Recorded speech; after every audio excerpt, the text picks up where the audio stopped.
What the heck is a retirement tax bomb? It's when you think you're doing everything right, and when you least suspect it, boom, you get hit by a big surprise. I don't want that to happen to you. So in today's video, I'm going to talk to you about the two most important things a retiree needs to do to avoid a retirement tax bomb. And those two things, I'll just lead off with them, is you want to avoid paying more taxes than you have to, and you want to avoid becoming a forced seller in a down market.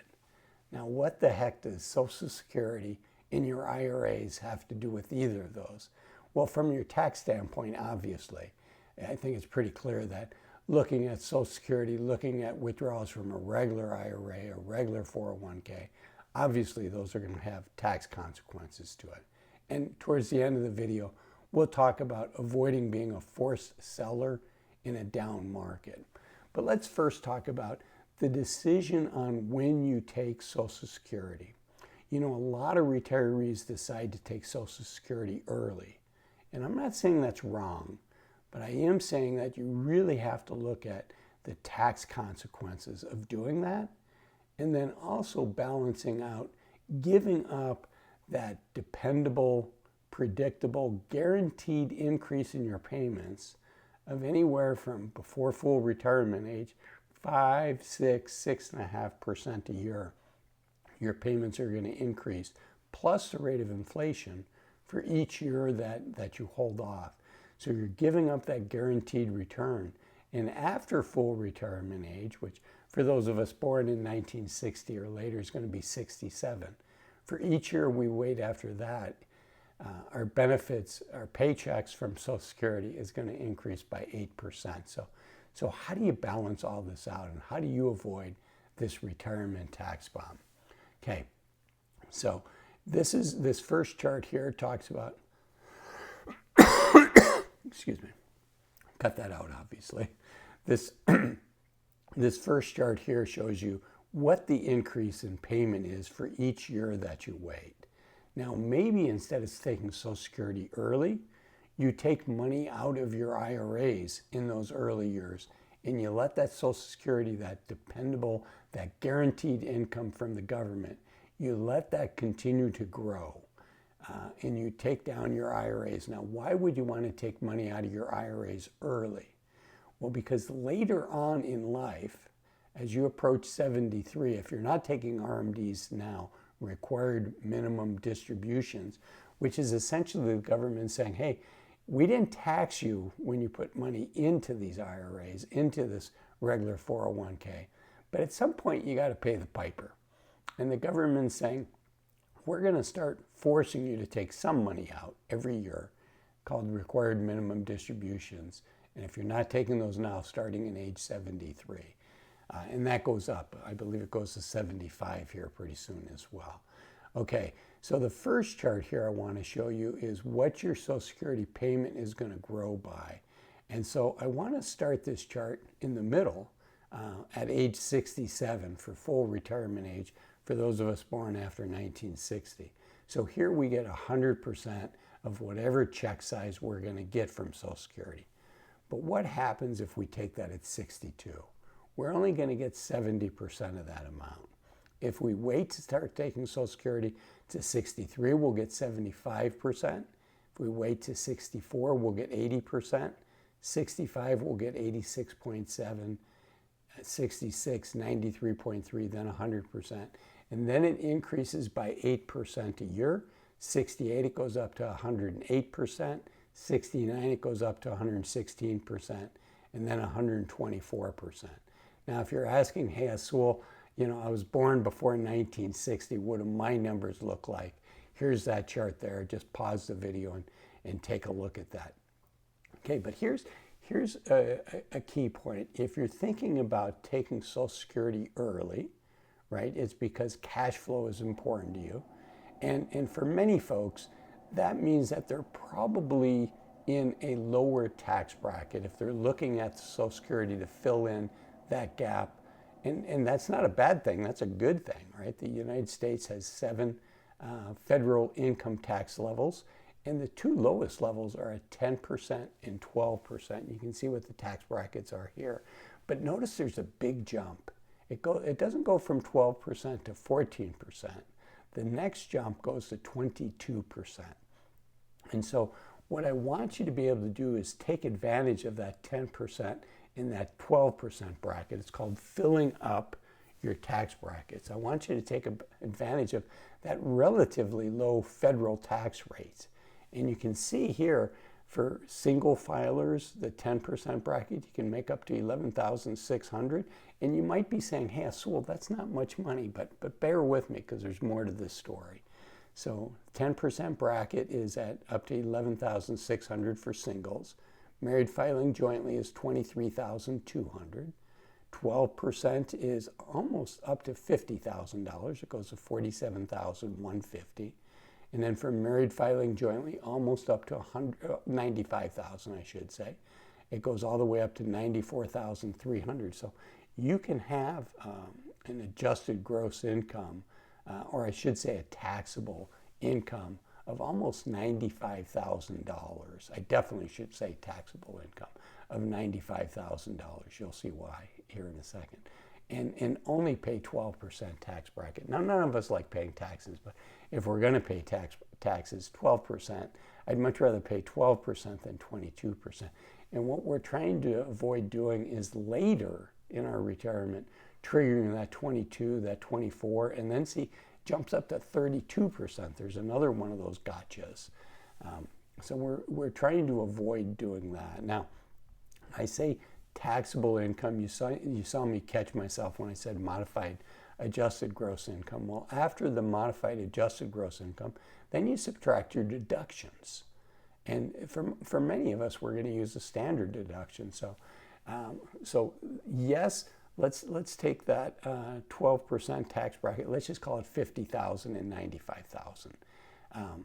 So for a single person, it's not that they can make $50,000 and only pay 12% taxes, but they can actually make the $50,000 plus this $14,600. So using the exact numbers, they could make $47,150 plus the $14,600, which is the standard deduction. So they could make $61,750 and still just be in the 12% federal tax bracket. Married filing jointly, see up above, it was $94,300 at the top end of the 12% tax bracket, but then there's a $29,200 addition to that, so it's $123,500 of taxable income and still be at the 12% or less. On top of that, if we go back to that standard deduction, you can see for people 65 and older, for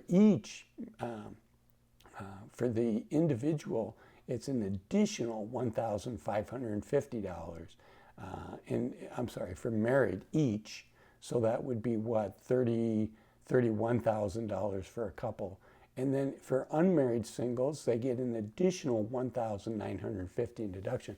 So you can make a fair amount of money and still be in that 12% tax bracket. So again, a lot of people would do Social Security early. There's a lot of reasons to do it. In fact, I've done videos where I encourage people to take Social Security early for the optionality of it. If taking Social Security early means it's easier for you to retire at 60 or 62 or 58 versus waiting to full retirement age, if that means you can actually pull the trigger and live the life that you want, then there's a lot to be said for that.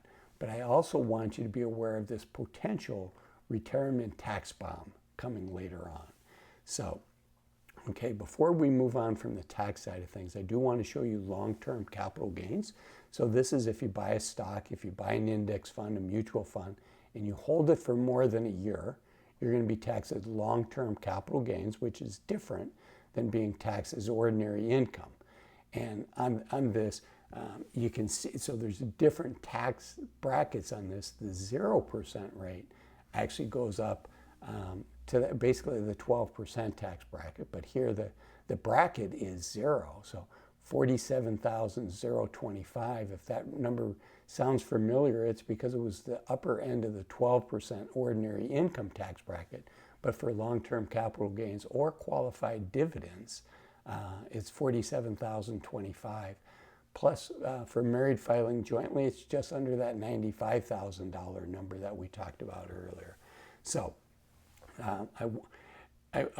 you can take a fair amount of money out of a regular IRA, out of a regular 401k, and still be in a fairly low tax bracket. Meanwhile, you're letting your Social Security benefit each year continue to tick up. And when it comes time for required minimum distributions, the government's going to say, you have to take a certain percent of your portfolio out of your IRA portfolios, your 401k portfolios each year. You have to take a certain percent. Once you reach that age, which if you're not taking required minimum distributions yet, that's going to be 73 for us. And at that point, we don't have a lot to say. We can't tell the government, actually, I don't want to take the money out of the IRA. We either take it out or we end up getting, not only do we have to take it out later and pay the tax on it, but there's a 25% penalty. So the government's plays for keeps. That penalty used to be 50%, 50%. So you really do want to make sure that you take out what the government says that we have to. But you want those account balances to be lower later on, so that let's say the government says you have to take 5% out. Well, you want that number to be lower. Instead of having $1 million in it, if you have $500,000, that's less taxable income. It would be half the amount of taxable income in that example. Okay, so that's the first reason, right? You don't want to unnecessarily pay thousands of dollars in taxes that you don't have to. The other reason to take early on instead of early Social Security is, what if you decide to take a part-time job? Can you reverse Social Security? Let's say you take Social Security at 62, and at 63 or 64, you decide to take a part-time job. Well, don't forget, Social Security can be taxed. I believe I have a chart not in this video, but in other videos, I have a chart on the taxation of Social Security, but it's up to 85% of your Social Security can be taxed. So if you take a part-time job, it's easier to trigger that. So you want to be careful with that. And once you take Social Security and you decide to take a part-time job, can you go back to the government and say, hey, actually, I want a do-over? Well, it turns out you can. You can do that once in your life, but you have to do it in the first 12 months, and you have to pay back. That's what this note here is from Social Security. Shows that you can do it, but it says it's a once-in-a-lifetime thing, and you have to pay back all monies received to do that. But very few people actually reverse that. Even if they can, even if they should reverse, it's just a hassle. You've got to come up with a lot of money out of pocket in order to be able to do it, in order to be able to pay back those payments. So even though you can, very few people do. So I want you to, as the carpenters say, I want you to measure twice and cut once. I want you to make a good decision. Okay, and so I talked about not having to pay tax. So one of the ways you have to pay more tax than you would otherwise have to is because of government requiring these minimum distributions. The other one is by taking a part-time job. That's 2. And the third one is not related to taxes, but it's a way that you can lose, and it can be a bomb later on in retirement. And that's what financial planners call sequence of return risk. And essentially, it's counterintuitive, but you do care whether you get bad stock market returns in the first couple of years of your retirement, or in the middle of your retirement, or towards the end. If you're going to have a 30% drawdown, a lot of people would say, I'm indifferent between that happening my first year of retirement, halfway through retirement, or the end. But believe me, you're not. And my intuition would have said something very similar. But the reason you're not indifferent is because your asset base, your account balances are the highest. So let's say you retire with $1 million and half of that is in stocks. I'm just making this up. By the way, none of this is financial advice. I just want to put these concepts on your radar screen so you can do some additional research on your own, or even better, work with a financial planner that has a fiduciary duty to you 100% of the time. That's important. Most financial advisors do not have a fiduciary duty to you 100% of the time. So I want you to get that and get that in writing and as simply as you can, just like that.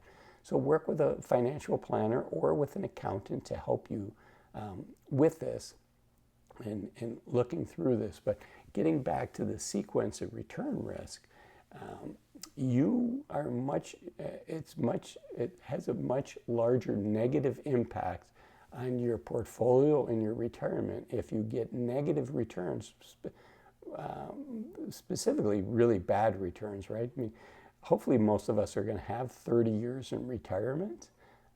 I hope so. I hope I get 30 years in retirement. I hope you get 30, and I hope they're all healthy and active. Quick aside, if you're 60 years old, unfortunately, we likely only have 1,000 weeks of healthy, active time in front of us. So getting back to the sequence of return risk, getting bad returns in the first 2 of those 30 years is much more devastating than in year 15 or 16 of retirement or year 28, 29, and 30 of retirement. That's called sequence of return risk because your base is higher. And what ends up happening then is if you're taking money out of your account, you're now becoming, for your living expenses, right? You're retired. So if you haven't taken Social Security and the stock market goes down, now you're taking money out of your account and you're a forced seller because you need the money to fund your living expenses in a down market. Now there's a couple ways to protect against that. Your bonds in your portfolio can protect against that. If you have high quality bonds that are maturing in 1, 2, 3, 4 years, even if the stock market's down, if they're really high quality companies, they should not be down that much. So that's one way, is hopefully you have 3, 5, 7, 10 years of living expenses in bonds.